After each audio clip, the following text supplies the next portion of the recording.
Apologies for the louder fan sound in the background, but I don't really have good AC up here on this floor, and it's starting to get towards the warmer part of the year. But speaking of which, you know what I'm a fan of?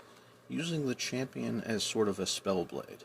Champions come in with baked-in divine spell proficiency progression, and with the remaster, spell proficiency is universal, so whatever you slap on them as far as spellcasting goes, they have equal proficiency in it.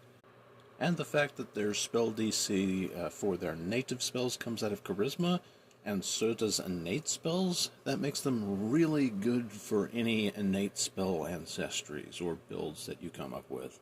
And they can get good use out of spell hearts, especially champions, as using the spells in there boosts the weapon's damage, and it will last until the next turn through opportunity attacks and your retributive strikes. I've played a couple Champions of Justice that set up in a specific position and then alternate Jolt Coil with a strike, and then lash out at enemies with a lightning-infused spear.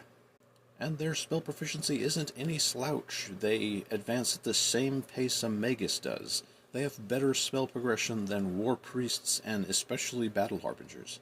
And especially in the remaster, they get a lot of offensive capabilities, especially against Unholy, if you're holy.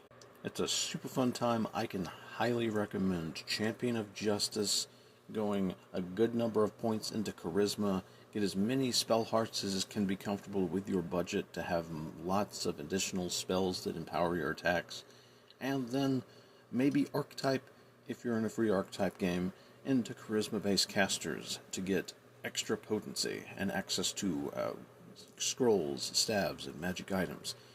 It's super good.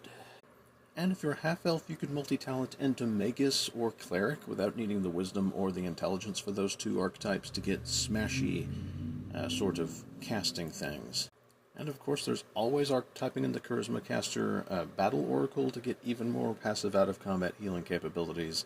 And then about level 8ish you could have access to Bespell Strikes, which won't work with the cantrips of the spell hearts, but whenever you use the leveled spells from the spell hearts, you'd get a double pop of a Bespell Strike effect, one of which won't last past the end of your turn, but the other one will, so hey, that could be a good smashy smash. Partake in it. It is a good time.